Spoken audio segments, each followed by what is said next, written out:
Fala pessoal, sejam bem-vindos a mais um episódio do Financeiro para Tontos. Eu sou Felipe Nascimento, estudioso do mercado de criptomoedas, blockchain e negócios na era digital. E hoje eu quero falar um pouquinho com vocês sobre custo de oportunidade. Vocês já ouviram falar sobre isso? Se já ouviram, bacana, é bom para a gente dar uma revisada. Se não, prestem bastante atenção porque isso vai fazer uma diferença muito bacana na vida de vocês aí. No podcast de ontem, né, eu falei algumas dicas ali, dei algumas dicas sobre organização financeira. Então, se você não ouviu, cara, volta lá e assiste o podcast, porque tá muito bacana, principalmente a primeira parte ali, em que é mais reflexiva, né, que você entra ali, tenta entrar pelo menos nas raízes do porquê sua vida financeira ela está do jeito que tá. É um primeiro passo, depois a gente vai dar continuidade, mas eu acho importante a gente falar sobre custo de oportunidade agora, por um motivo muito simples, né? O que é o custo de oportunidade? Para quem não sabe, é o seguinte, simplificando, tá? É quando você abre mão de uma coisa para conseguir outra. Vamos lá, um exemplo prático aqui, né? Vamos supor que você mora longe do seu trabalho, né? E aí você tem que pegar ônibus todos os dias, né? E isso é muito desgastante para você. E você tem uma reservinha lá, né, um dinheiro guardado e tal, que você poderia comprar uma moto. Bacana? Mas vamos supor que lá no seu trabalho, o seu chefe, ele precisa de alguém em uma determinada área, beleza? Então ele precisa de alguém especialista, sei lá, em contabilidade, em uma determinada área de contabilidade.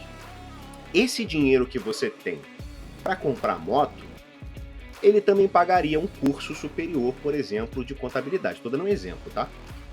E aí você pensa o seguinte, cara, eu quero crescer na empresa, beleza? Crescendo na empresa, pô, conseguindo essa vaga aí, de repente de contabilidade, posso começar com estagiário e daqui a pouco, quando a vaga surgir, ela é minha, eu vou ter um salário muito melhor do que eu tenho agora, né?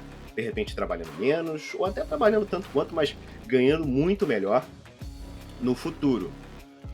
Ou eu compro a moto agora e resolvo o meu problema de transporte. E aí você tem que pensar, o que é melhor para você? Gastar essa reserva que você tem, esse dinheiro, para comprar a moto e não sofrer mais com o ônibus lotado para chegar no trabalho, ou você usar esse dinheiro aplicando nos seus estudos, conhecimento, para você conseguir aquela vaga, aquela oportunidade que você quer no seu trabalho. Então, isso é custo de oportunidade. O que você faria? Entendeu?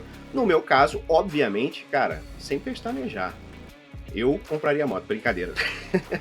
Eu iria estudar, cara, eu iria estudar, eu iria me especializar para conseguir oportunidades melhores no mercado de trabalho. Porque lá na frente, quando eu começar a ganhar melhor, né, porque não vai ser tão longe assim, eu vou ter dinheiro suficiente para comprar minha moto, ou meu carro, ou fazer aquilo que eu quiser. Então, isso é o custo de oportunidade, é você botar na balança e ver o que é mais importante para você, não só no momento, né, mas para o seu futuro, para a sua construção. Bacana? Então, isso é o custo de oportunidade. Abrir mão de uma coisa para obter outra. Bacana? Então, sabendo disso, o que a gente precisa colocar em mente, tá? Agora, você, aí, né? A gente falou um pouquinho sobre organização financeira. Vamos supor que você recebeu lá o seu salário, né? Ou se você é freelancer, você recebeu lá o seu serviço e tal. Qual é a primeira coisa que você faz? Você pega esse dinheiro e vai pagar a conta, certo? É o que todo mundo faz, cara. Pega o dinheiro e vai pagar a conta. Se eu disser pra você que isso tá errado, você vai me chamar de maluco. Porque se eu não pagar as minhas contas, como é que eu vou ficar? Então, esse pensamento, ele geralmente é muito destrutivo. Por que eu tô dizendo isso? Não que a gente não tenha que não pagar as contas, não é isso, tá? Mas a gente nunca para pensar que, na verdade, nós nos deveríamos pagar primeiro, antes de qualquer outra coisa. Por quê? Quando as oportunidades aparecem, muitas vezes a gente não consegue aproveitar justamente porque a gente não tem dinheiro para aquilo. Porque a gente não pensa nisso. As oportunidades não são programadas, elas simplesmente passam. Você pega ou você não pega. Né? Se deixar passar, talvez você nunca mais veja aquilo ali. Então, o que é importante a gente pensar primeiro? Cara, eu tenho que me pagar primeiro para depois eu pagar as contas. Isso significa que você vai tirar boa parte do teu dinheiro para guardar? Não, claro que não. Você tem que ponderar. O que eu consigo fazer? Será que se eu separar 10% de tudo que eu ganho, eu consigo deixar esse dinheiro ali reservado para alguma coisa? Será que eu consigo guardar esses 10%? Se não for 10%, será que eu consigo guardar 5%? Entendeu? Então essas perguntas você tem que fazer. Você só consegue responder elas depois que você fizer aquele processinho que eu passei para vocês lá da organização financeira. Porque se você não entende como funcionam as suas finanças, você nunca vai entender quanto você consegue, você não vai saber quanto você consegue guardar. Às vezes você consegue guardar mais de 10%, 15%, 20%, mas você não consegue ver isso porque você está gastando seu dinheiro de uma forma não saudável. Né? Como eu falei no podcast anterior lá, dá uma olhadinha, cara, nos seus gastos variáveis e vê o quanto de coisa supérflua está saindo dali. O quanto de coisas você não poderia cortar, entendeu? E guardar esse dinheiro de uma forma saudável, obviamente, né? Para você conseguir aí aproveitar, de repente, uma oportunidade. Beleza? Muita gente confunde, né? Como eu falei, tem aquela crença, né, de que se você guarda dinheiro, você não sabe aproveitar, né? Tudo é um equilíbrio, galera. Tudo é um equilíbrio, tá? Então, o que um planejador financeiro faz? No caso, quando eu estou conversando lá com os meus mentorados, né, com os alunos, o que eu falo? Tudo tem que ter um equilíbrio. Você tem que ter dinheiro para pagar suas contas, você tem que ter dinheiro para investir, e, cara, tão importante quanto investir, você precisa ter dinheiro para viver a tua vida, se divertir, sair com a tua esposa, namorada, namorado, filhos, ir ao cinema sozinho, enfim, você precisa ter uma vida saudável, entendeu? Então, não é guardar dinheiro a todo custo e você deixar de viver por isso. Não, muito pelo contrário, é você viver a sua vida financeira de forma saudável, tá? Então você tem que ter o dinheiro para pagar as contas, você tem que ter o dinheiro para você se divertir, você tem que ter o dinheiro para investir, entendeu? O investimento é claro que você vai dividir ele em algumas partes aí.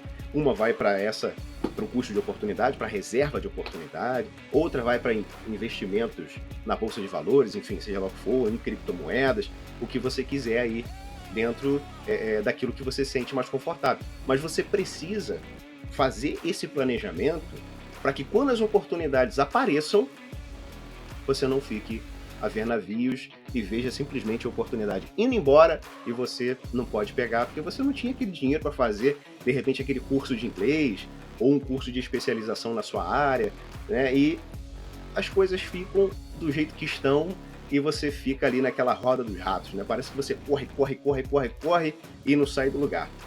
Então, o planejamento financeiro é um dos passos principais para você conseguir mudar de forma saudável a sua vida. Tá? Eu estava lendo um estudo, né, essa semana aí, falando sobre casais que separam, né, aquela coisa, enfim. E eu vi, cara, que 57% dos motivos das separações é financeiro. E eu fiquei estarrecido com isso, né? Porque, caramba, 57%, cara, dos casais se separam simplesmente porque não tem um planejamento financeiro. Brigam por causa de dinheiro.